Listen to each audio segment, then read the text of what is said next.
Hello मेरे प्यारे बच्चों। मैंने देखा कि क्लास 15 अप्रैल को आपका सीबीएसई क्लास 10 का रिजल्ट डिक्लेयर हो चुका है। अब बात ये आती है कि दो तरह के बच्चे होते हैं। जब रिजल्ट होता है ना, जिस दिन रिजल्ट निकलता है उस दिन दो तरह के बच्चे होते हैं। पहले बच्चे जिसकी 60% आई होती है, 80% आई होती है, 70% आती है, 50% आती है, 40% आती है। और दूसरा बच्चा वो होता है जिसकी 98 आती है, 99 आती है, रैंक 1 आती है, 92 आती है, 93।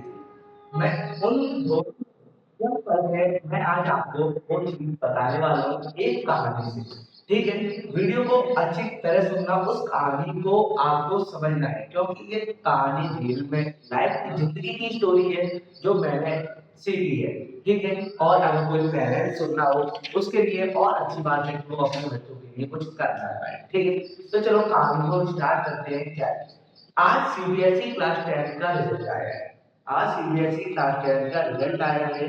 कहीं 95, 90% और 99% की खुशियां हैं, कहीं तो 60%, 70% पाने वाले बच्चे चुप हैं। कई बच्चे कई बच्चों के घर में जश्न है, कुछ के दिलों में सवाल है, क्या मैं किसी से कम हूँ?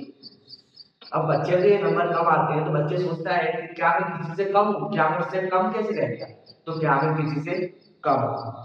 सबसे पहले सभी सफल बच्चों को दिल से बधाई। लेकिन आज हम उन बच्चों की बात करेंगे। उन बच्चों की बात करना भी जरूरी है जो खुद को पीछे समझ रहे हैं। एक छोटी सी कहानी है जो मैं आपको बताने वाला हूँ। एक स्कूल में दो बच्चे पढ़ते थे। एक का नाम आरव, दूसरे का नाम दीपक था। आरव हमेशा क्लास में टॉप करता, 95% से ऊपर, 98% और 98%, 95% तक लाता। सभी लोग उसकी तारीफ करते थे, टीचर भी, घर वाले भी। दीपक वो औसत था। औसत का मतलब थोड़ा पीछे था, उससे पीछे रह गया था। वो औसत था, पर उसके भी 60% या फिर 65% लाता था। 60 या फिर 65% वो भी लाता था। घर वाले कहते, लोग कहते कि यह बस ठीक है। क्या, बस ठीक है। समय बीत गया, स्कूल खत्म हुआ, कॉलेज आया। आरव पढ़ाई में अच्छा था, लेकिन बार बार परफेक्ट होने के कारण बार बार परफेक्ट होने के कारण दबाव में रहता। थोड़ी सी असफलता भी उसे तोड़ देती थी। दीपक वो धीरे धीरे सीखता रहा, गलतियां की, गिरा, फिर उठा।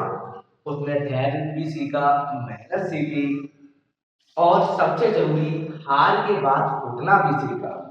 आज से 10 साल बाद दो दोस्त दोबारा मिले। दोनों ने अपनी अपनी बातें की। उसने कहा, आरव एक अच्छी नौकरी में था, लेकिन हमेशा डर में रहता, क्या अगर मैं फेल हो गया तो? दीपक अपने छोटे से बिजनेस का मालिक था, जो खुश रहता, संतुष्ट था और हर दिन कुछ नया सीख रहा था। एक शायरी है, क्या, जिंदगी सिर्फ मार्क्स का खेल नहीं। जिंदगी सिर्फ मार्क्स का खेल नहीं, यह हिम्मत और धैर्य और लगातार मेहनत का खेल है। क्या है, जिंदगी सिर्फ मार्क्स का खेल नहीं। जिंदगी सिर्फ मार्क्स का खेल नहीं, यह मेहनत, धैर्य और लगातार मेहनत का खेल है। फिर इसके बाद 95% आने वाले बच्चे शानदार हैं, लेकिन 60 और 65% वाले भी बच्चे किसी से कम नहीं, क्योंकि असली परीक्षा अभी शुरू हुई है। ये तो सिर्फ पहला कदम था या फिर पहला पड़ाव था। क्योंकि याद रखो, बीज हमेशा जमीन में होता है तो कहीं नहीं देखता। जब बीज जमीन में होता है ना तो कहीं नहीं देखता, लेकिन वही बीज समय आने पर पेड़ बनता है और छाया बनकर सभी को देता है। तो हर बच्चा अपने अपने समय पर चमकता है, कोई जल्दी तो कोई थोड़ा देर, लेकिन चमकता जरूर है। माता पिता से एक विनती है मेरी कि बच्चों की तुलना किसी दूसरे से ना करें, क्योंकि तुलना करने से आत्मविश्वास टूटता है, आत्मविश्वास टूटता है और विश्वास से भविष्य बनता है। तुलना करने से आत्मविश्वास टूटता है और विश्वास से भविष्य टूटता है, भविष्य बनता है। और बच्चों के लिए अगर तुम्हारे नंबर कम आए तो ये अंत नहीं है, ये शुरुआत है। दौड़ अभी बाकी है, मंजिल अभी दूर है, लेकिन तुम्हारी मेहनत अभी यही जानी है। बस चलते रहो और चले। अब दूसरा स्टेप है, क्या सर मैं री एग्जाम दूं, री फॉर्म दूं? क्या मेरे दोस्त की 80% है, क्या मैं भी री फॉर्म देके? मैं अगर सीधी बात एक फंडा बोलूं तो आप री फॉर्म मत दो, क्योंकि जुलाई के पेपर है, गॉट इट। 11th का सिलेबस स्टार्ट हो चुका है। अब जो सिलेबस स्टार्ट हुआ है उसमें आप 10th का पढ़ोगे, 11th का पढ़ोगे, तो कैसे टक्कर बन पाएगी?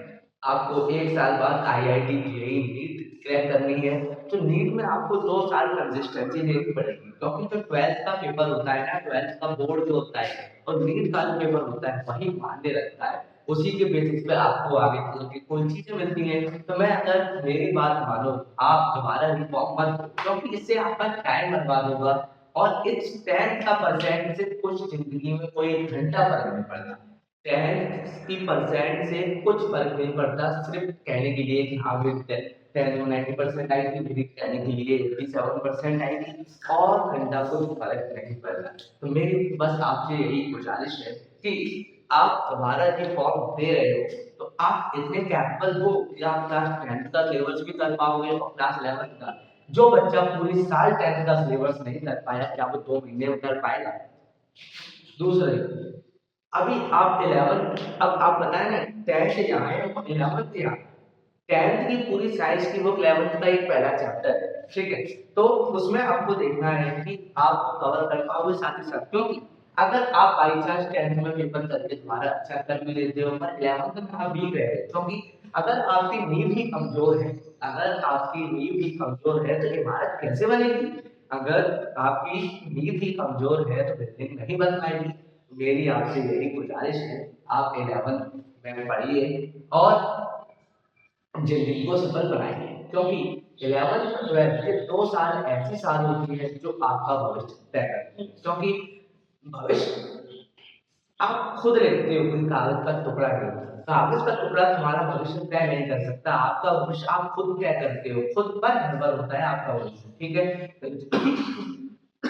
मैंने बहुत सारे लोग देखे हैं जो जिंदगी में कम नंबर लाके भी बहुत अच्छा स्कोर कर रहे हैं, जिंदगी जीने का तरीका उन्हें आता है, ठीक है? तो मेरी यही गुजारिश है कि लक्ष्य बड़ा है लेकिन टफ नहीं है। पर आप 2 दिन रुक जाइए, मैं आपके लिए नीट का ओरिएंटेशन लेके आऊंगा जो फ्री में, जो द्रोणा बैच और द्रोणा और जो सारे बैच है ना उन सबके बेहतरीन ये बैच होगा, जिसमें आपकी नीट की प्रिपरेशन कराई जाएगी बिल्कुल फ्री ऑन यूट्यूब, ठीक है?